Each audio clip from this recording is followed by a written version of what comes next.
नमस्कार। मंत्रालय में आपका स्वागत है।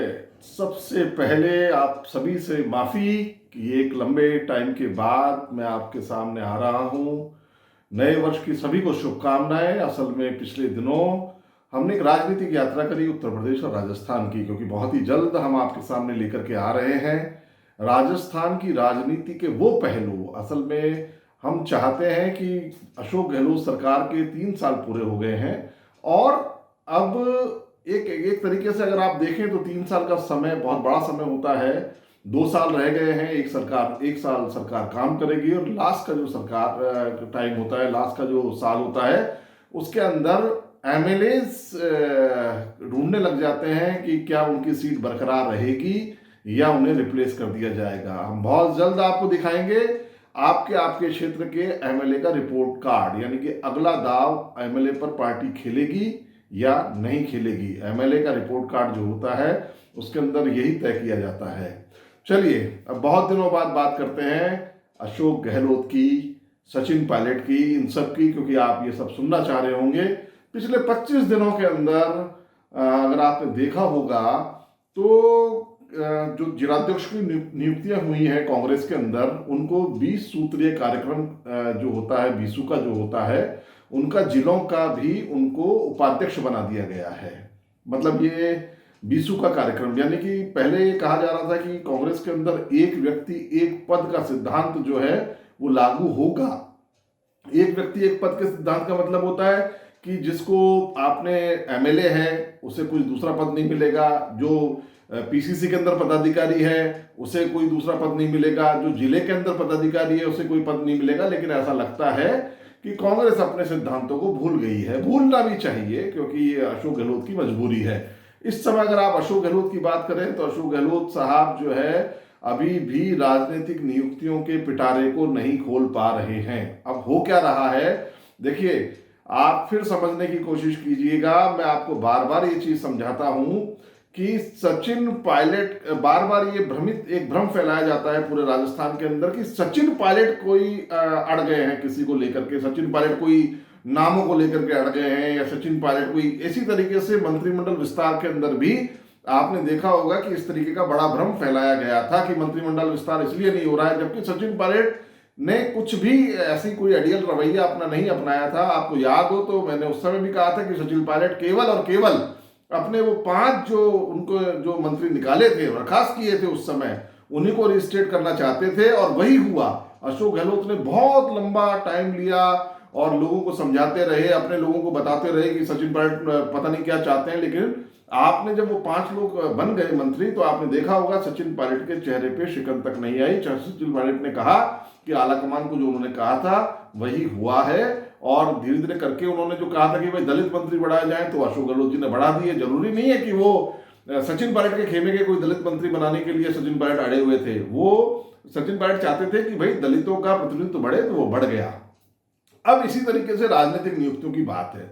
राजनीतिक नियुक्तियों के अंदर भी कोई सचिन पायलट की जैसे 70 के आसपास नियुक्तियां होनी है बोर्ड और निगमों के अंदर। 70 बोर्ड और निगम ऐसे हैं, इस तरीके की जो चीजें जो पॉलिटिकल नियुक्तियां पाते हैं, जिसमें बहुत सारे आपके जो होते हैं, जैसे कमीशन खाली पड़े हुए हैं, महिला आयोग है, आपके जन आयोग समिति है, बहुत सारे किसान आयोग है, बहुत सारी चीजें ऐसे खाली पड़ी हुई है। इसके अलावा बहुत सारे जो आपके नगर विकास न्यास होते हैं या वो होते हैं, उनके भी जो पद हैं वो खाली चल रहे हैं। सारे के सारे जो है उसके ऊपर पदाधिकारी बैठे हुए हैं। कौन? जो प्रशासनिक अधिकारी है, यानी कहीं पर कलेक्टर बने हुए हैं, कहीं पर कोई आईएएस लगा रखा है। तो इस तरीके से पदेन अध्यक्ष उनको बना रखा है, जिनके लिए एक्सरसाइज चल रही है। लोगों को लग रहा था कि दिसंबर के अंदर कोई उनको तोहफा मिल जाएगा, जो है राजनीतिक नियुक्तियां हो जाएंगी। हम भी इंतजार कर रहे थे कि राजनीतिक नियुक्तियां हो जाएंगी। तमाम वो लोग इंतजार कर रहे थे जिनके कंधे पर हाथ रख के अशोक गहलोत ने चुपके से कहा था कि तुम मेरा साथ दो और तुमको एडजस्ट करेंगे। लेकिन ऐसा नहीं हुआ। एडजस्ट किस किस को करेंगे गहलोत साहब, आप ये बताइए। आपने तो सभी के कंधों पे हाथ रख दिया था, आपको याद हो तो। और उधर सचिन पायलट ने भी जिनसे वायदा किया था, देखिए 5 लोग थे उनके, 19 ही तो लोग हैं उनके पास में, अगर अशोक गहलोत जी कहते हैं तो। बाकी तो सारे अशोक गहलोत के पास ही थे। तो उस व्यक्ति ने अपने लोगों को 5 लोगों को वापस रजिस्ट्रेट करवा दिया। तो ये एक बहुत बड़ा जो है तमाचा था, क्योंकि इसको कहते हैं कि अशोक गहलोत ने जिसको बर्खास्त किया था उनको वापस वो मंत्रिमंडल में लेना पड़ा, आला कमान के दबाव पे लेना पड़ा। सिर्फ यही वाली बात थी, अशोक गहलोत चाहते ही नहीं थे। अशोक गहलोत तो आज भी नहीं चाहते कि सचिन पायलट को किसी भी तरीके से कोई भी दर्जा मिले, या सचिन पायलट को तो वो ये चाहते हैं कि सचिन पायलट के लोगों को, सचिन पायलट अब सचिन पायलट के लोग नहीं है। देखिए मैं बार बार आपसे कहता हूं, 7 साल जो आदमी प्रदेश कांग्रेस का अध्यक्ष रहा, 7 साल, तो उसके लोग थोड़ी होंगे, वो तो कांग्रेस के लोग हैं। आप भी अध्यक्ष थे, परशुराम जी भी अध्यक्ष थे, बहुत सारे बीडी कल्ला अध्यक्ष रहे, सीपी जोशी अध्यक्ष रहे, तो इनके लोग थोड़ी होते हैं। वो तो ठीक है, कोई 2-3-4 कार्यकर्ता ऐसे होते हैं जो बिल्कुल खास हो जाते हैं, बाकी तो सारे के सारे लोग जो होते हैं वो तो कांग्रेस के लोग होते हैं साहब, वो तो कांग्रेस के कार्यकर्ता होते हैं। तो मैं आज भी उसी बात पर मैं आपको वापस आता हूं कि अशोक गहलोत जो है वो ना सचिन पायलट के लोगों को परेशान नहीं कर रहे, वो ये राजनीतिक नियुक्तियों को लेकर के बैठे हुए हैं।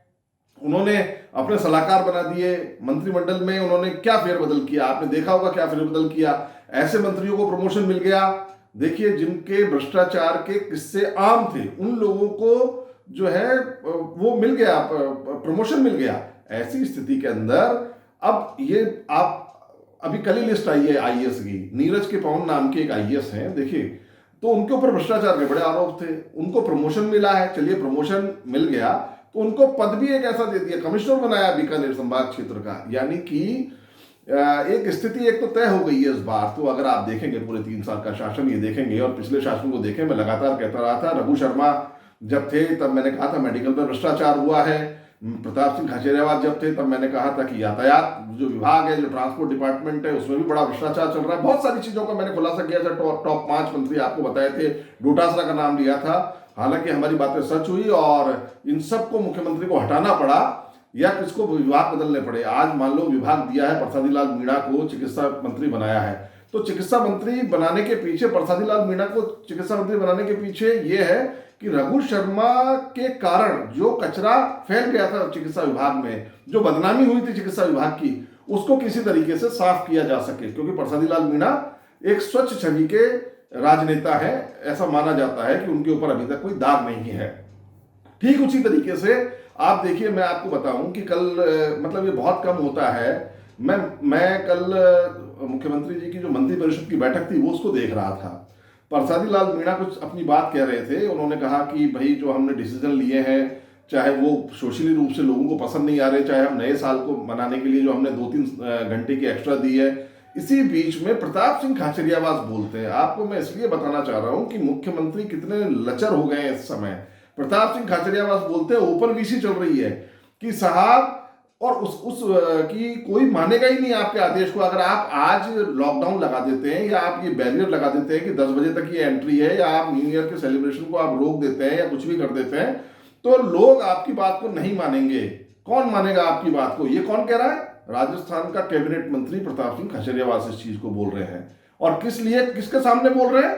जिस समय जयपुर के कलेक्टर वहां बैठे हुए हैं, जयपुर के कमिश्नर वहां बैठे हुए हैं, मुख्यमंत्री वहां बैठे हुए हैं, सारे मिनिस्टर बैठे हुए हैं, तब प्रताप सिंह खाचरियावास मुख्यमंत्री को भी और सबको चुनौती देते हैं कि यदि आप कोई नियम लागू कर देते हैं तो वो लोग मानेंगे ही नहीं। ये कौन, मतलब आप देखिएगा नियमों की पालना, मतलब क्या जयपुर कमिश्नर के हाथ इतने बंधे हुए हैं? क्या जयपुर कमिश्नर चाहे तो क्या जयपुर के अंदर 10 बजे लॉकडाउन नहीं लग सकता, कर्फ्यू नहीं लग सकता?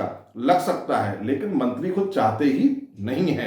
ये ऐसी स्थितियां बन रही है राजस्थान के अंदर। और उधर सचिन पायलट बिल्कुल चुप हो गए हैं। अभी देखिए, पहले क्या कहा जा रहा था कि राजनीतिक नियुक्तियां होने वाली है, बहुत सारी मीडिया भी चला रहे थे।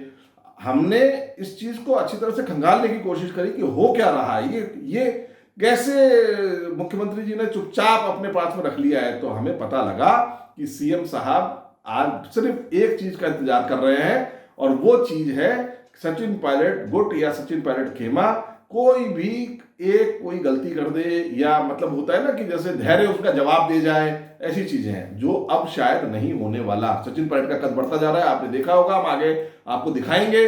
मुख्यमंत्री जी को भी हम बताएंगे कि वो किस किस तरीके की गलतियां करते जा रहे हैं, क्योंकि आज नए साल का मौका है, नया साल आया है 2023, किस तरीके का रहेगा, राजनीतिक उथल पुथल किस तरीके की होंगी, क्योंकि यही वो साल रहेगा जिसमें राजनीतिक गोटियां खेली जाएंगी। मंत्रालय में आज इतना ही, कल फिर मुलाकात करेंगे नए मुद्दे के साथ। दीजिए इजाजत, नमस्कार।